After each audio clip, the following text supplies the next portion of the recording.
everybody.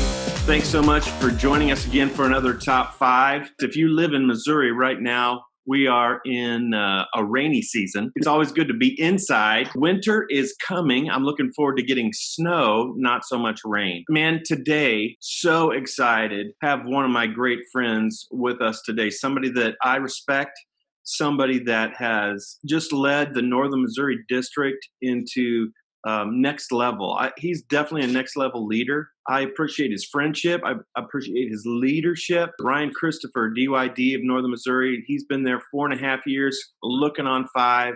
And I'm excited to be able to get to partner with him, work with him, and serve with him, serving the local churches in Northern Missouri. He's just one of those dudes you want to have in your life and be able to speak into your life. He has a passion for people and intensity that I'm sure you're going to see. Ryan's been married to his lovely bride, and I don't know how many years, and then his son. So thankful for his son. If you ever follow Ryan, you know some of that story. I really am appreciative of you being with us today. Make sure and like and subscribe to all the things that are around us. Ryan, I'm just going to give it over to you. So here we go. Top 5. Awesome, man. Thank you so much, Brad. I don't know that I'm all those things that you said, but I appreciate the kind words. So anyway, awesome to be doing this, and excited to share to you from my heart. So I thought that I would share today.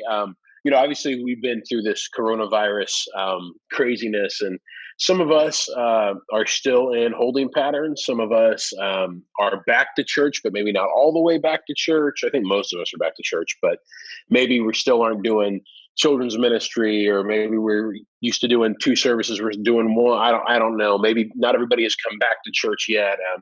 I just know that right now we're still in this really weird transitional period. It's like quarantine ended, right? The time that we spent in quarantine, but nothing ever really went back to normal. And I don't know that there is a going back to normal. I think that we are embracing kind of just a different landscape as we kind of move forward in the future here. But with that being said, I've had a lot kind of on my heart as I've kind of been praying through this season and trying to figure out what's next and how to lead coming out of this. We for just to kind of some context, we've canceled all of our events for 2020. That was official last week. We canceled our youth conference, and that's it. So we didn't do one large event this year. Everything from fine arts to camp, the youth convention, all got canceled. So definitely unprecedented, something we've never done before.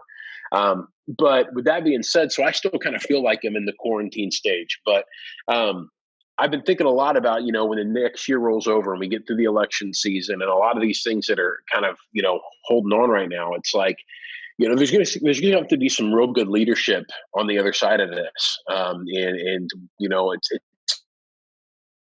going to take different leadership. I think that we can go back doing things the way we've always done them is foolish thinking. I think that if we're at the spot where we think that, I can't wait to get back to normal and get back to the way we used to do things. I just think that the way we used to do things is definitely a thing in the past. And it's probably going to be better left in the past. And so we're going to need some leadership looking into the future that is different and that focuses a little bit differently. And so I have just jotted down over the last several months just some things that I think that leadership is going to need as we move forward. And these are, you can add all kinds of different things. These are my top 5 things that I'm going to try to do. And hopefully this can help you as well. So just jump right into it. Number 1, it's going to take patience. Patience is going to be a big, big thing because we're doing things that we've never done before. If anybody that's ever worked in youth ministry changes often, right? And so it takes patience in new seasons. And so this new season that we're about to embark on, that we're starting, it's going to take patience as we learn to navigate the post-COVID world. I just believe that COVID is going to affect the next generation, much like 9/11 affected my generation. Yeah. And, we got used to it. We realized that, but things changed, TSA, for one, for those who travel a bunch and fly in airplanes, before 9/11, it wasn't as crazy and hectic as, TSA is to go through now. But for us who've been doing it now for the last 20 years, it's not a big deal. We just do it because it's second nature. So there'll be things that will be so new and weird for us, but it will be embraced as normal by the next generation. Yeah. And the things that are going to be new and weird are going to take patience on our part as we navigate these really uncharted territories. One book that I have got all the way through, but it was recommended to me by another DYD, was a book called Canoeing the Mountains.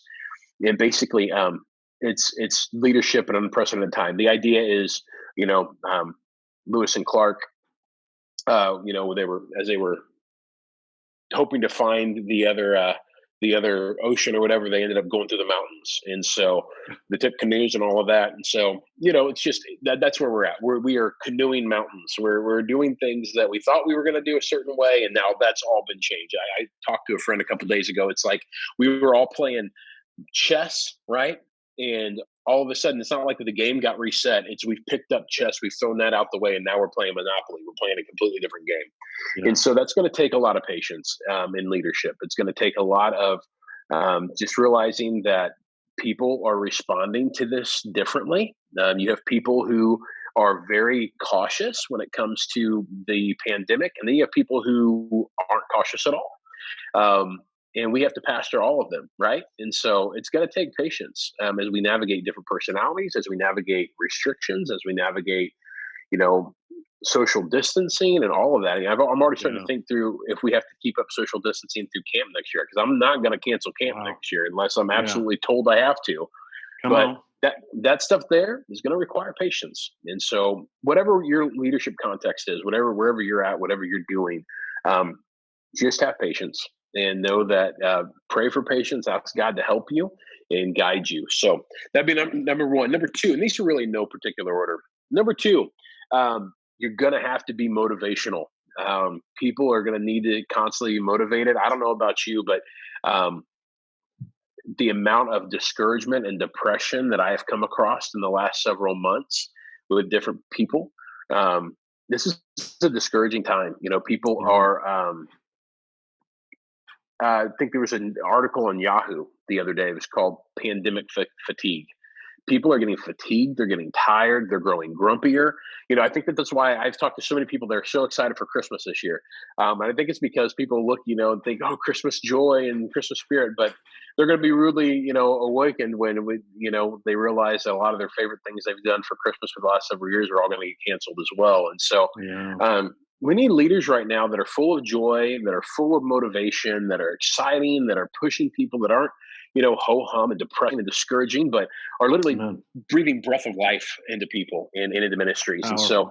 And so, I just think that being as motivational as you can be right now as a leader, I remember, just a quick funny story. I remember whenever I was youth pastoring, I would try to put on an event, right? And in the back of my mind, the event was going to stink, and maybe there's a lock-in because I hated lock-ins anyway. But I would go out to my team and I would just make them think that it was going to be the best lock-in ever. It was going to be amazing. It's going to be awesome. And I would get back in my office and be like, man, this lock-in is going to be terrible. Sometimes we have to be motivational. We have to believe things before we even believe it ourselves, right? And so right now in our world, there's not a lot to be super hopeful about, except for we have the hope of the world, Jesus, right? But we need ministers and leaders that will embrace that and live breathing the hope of Jesus, into people. And so, you're going to have to be motivational in the next season and stay motivational. And so you're going to have to stay plugged into the power source, right? You're going to have to stay motivated yourself. And a lot of times that's, I love the scriptures where it talks about, I command my soul, to do this. And I command, there's times we don't feel like it, but we beat ourselves into submission, right? And we get excited about things even when we think the lock-in's going to stink. And so I don't know what that looks like for you in your context, but for me, I am not super excited about next year, knowing I may have to navigate all of these weird rules and regulations, masks and at camp or social distance at camp. Just that even gives me a headache thinking about it. But I'm going to be motivational. I'm going to be excited, even if I think it's going to be frustrating. I'm going to pump my leaders up. I'm going to pump the students up. Because that's what God's called me to be. He's called me to be a leader of leaders and to be motivational, be exciting. And so that's what your congregation, your students, whoever you're overseeing and influencing, that's what they need from you right now. So number 3, commitment.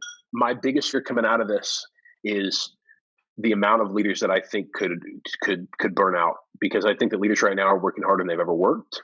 We're doing things that we've never done before, especially in the church context. I don't think any of us ever thought that coming out of Bible college or whatever that we would ever end up being pastors plus content creators plus the video editors plus all of these other things. But here we are, and so I'm afraid that if we're not careful, burnout's going to take a real big, hard effect on our leaders. And I feel like we may lose a lot of pastors and youth pastors on the other end of this. I pray we don't. But I just want to say to you, if you're feeling burnt out, if you're feeling overworked, overstressed, man, come to Jesus. And that you're a leader, right? But come to Jesus because cast your care upon him, because he really does care for you. And sometimes we are trying to take on all of these things. And really the ultimate thing is we just need to be committed to him, committed to our relationship with him. Many of us are so committed to our work and committed to our ministry, but first and foremost, you need to be committed to your personal relationship with Jesus Christ in this time, because it's the only thing that's going to get you through. And I know a lot of guys that are so committed to the online presence right now and so committed to the streaming or whatever. And listen, those things are needed. I get it. But if you're committed to those things more than you're committed to your relationship with Jesus, you're just not going to last. It's just not possible. And so, we need leaders who are committed and will commit their whole heart to Jesus in this time and not be wishy-washy, not be halfway, but literally the most important thing you can be is be a strong leader and be strong in your own faith before you ever try to lead. So number 4, focused. We're going to need focused leaders. And what I mean by that is sometimes in leadership, it's easy to get distracted by so many things. And, we're always trying to do as many things as possible. And I'm that way personally. I've got a lot of times I've got a lot of irons in the fire, but what God has really been trying to help me with right now is to focus on the things he's put in front of my face right now. And so right now, one of the things that I'm doing is I'm working on this youth pastor, youth leader, kids pastor, like training and mentorship program. And so that's what God put on my heart in the middle of the pandemic. And that's what I'm putting all my attention and focus into. Now, obviously, I know that it's sometimes hard because, we're pastors and youth pastors, we wear a lot of hats, but I would encourage you to really pray and seek God on what it is that's the most important thing that you can be focusing on in this season right now. For some of you, it's going to look different for everybody, but for some of you, it may be, God really wants you to focus on the families that are in your church or those core kids in your church right now, because maybe it's hard to get everybody to come back right now. But hey, what's God got in front of your face? What's the easy thing that you can see where God is moving right now? Sometimes God's moving in an area and we're so busy doing whatever we want to do that we don't see where God's moving. Another example is sometimes God's doing something and we're there with God as he's doing things, but then God moves on, but we're so excited about the thing that he's done and he's already moved on to a different thing that we're still trying to stoke a fire that doesn't need to be stoked anymore. And so focus on what God has in front of you and attach yourself to him and be close with him so you can hear his voice. Sometimes I think that we walk and because we are in ministry, right? And we lose focus because we aren't hearing his voice anymore. We're doing what we want to do because it's exciting or we think it's exciting, but then all of a sudden that thing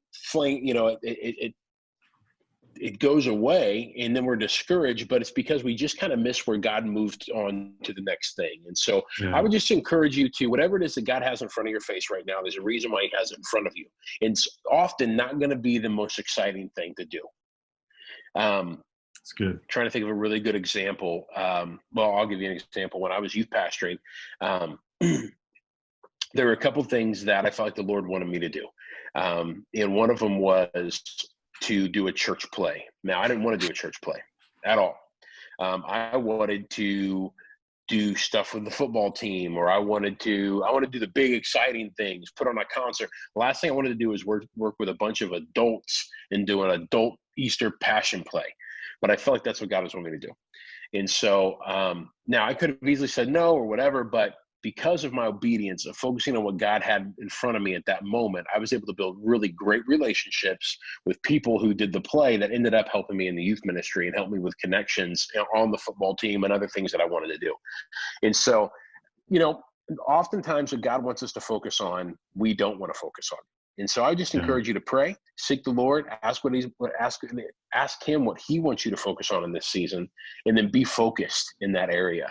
And don't be distracted by all the things that we can easily get distracted with. Number 5, and this one here is, it's going to take a lot of, like I said, patience and all of these things. But this one here is going to be one of the biggest things to keep at the forefront of our leadership, because in the next season, we are all, and even right now, we're all learning new ways to do things, and we're going to fail a lot. And so we need to keep humility. That's number 5, humility at the forefront of our leadership. And listen, preach Jesus, right? That's the one thing we know. We love Jesus with all our heart, soul, mind, and strength, right? And we need to lead others to him. Outside of that, we're coming up with new methods to reach people. New method, like so many of you who never knew what Zoom was before, March of 2020, but now you do. It's a new method, right? And so, listen, we're going to try some things and we're going to fail miserably, and that's okay. The biggest thing is just admit we're wrong, get ourselves up, dust ourselves off, try again, and just stay humble in the process. God can use humility. If you may say, well, I just look like an idiot. I just keep messing up. Everything I'm trying doesn't work. That's okay. How many times did Thomas Edison try to, create the light or invent the light bulb and it didn't work? And so, listen, don't give up and just stay humble and stay flexible. I have a youth or a pastor friend who always says, "Blessed is the flexible," right? And so, stay flexible, stay humble. Allow God to use you in the season, because I promise you, he'll use your humility a lot more than he would ever use your pride. And so, in this season, just know we're all not reinventing the wheel, but we're finding new ways to turn the wheel, I guess I should say. Oh, that's good, man. I have youth pastors that are constantly asking me, I don't know what I'm doing anymore. This doesn't feel right. And I don't have any answers, because none of us have been here before. But you know what? I'm committing myself to being a student. I'm being a student of young people right now, because they're going to help lead us in this time, right? And that takes some humility, right? To go to people younger than you, much younger than you, and say, hey, what makes sense right now? But you know what? We need to be humble, and we need to be able to recognize areas in our life where we're not humble and ask God to help us in those. So that's my top 5. Number 1, stay patient. 2, stay motivational. 3, committed. 4, focus. 5, humble. Stay humble. Man. Ryan, phenomenal. I think it's an encouraging word for anybody in ministry today. I don't care if you're a youth pastor, if you're a pastor, associate, kids, wherever you are at in ministry. This is something today that all of us need to take to heart and understand that we are in a new day. It's not just a new season, it's a new day. And Ryan, just some powerful points for us today. Again, like and subscribe. And make sure and look down in the descriptions, whether we're on Instagram, YouTube, wherever it's at, we're going to have the 5 points in the description. We'll also have the book that Ryan talked about, Canoeing the Mountains. We'll tell you who's the author in that description, so you can locate it for yourself. I think that sounds like a great book for us all to pick up during this season. So check it out.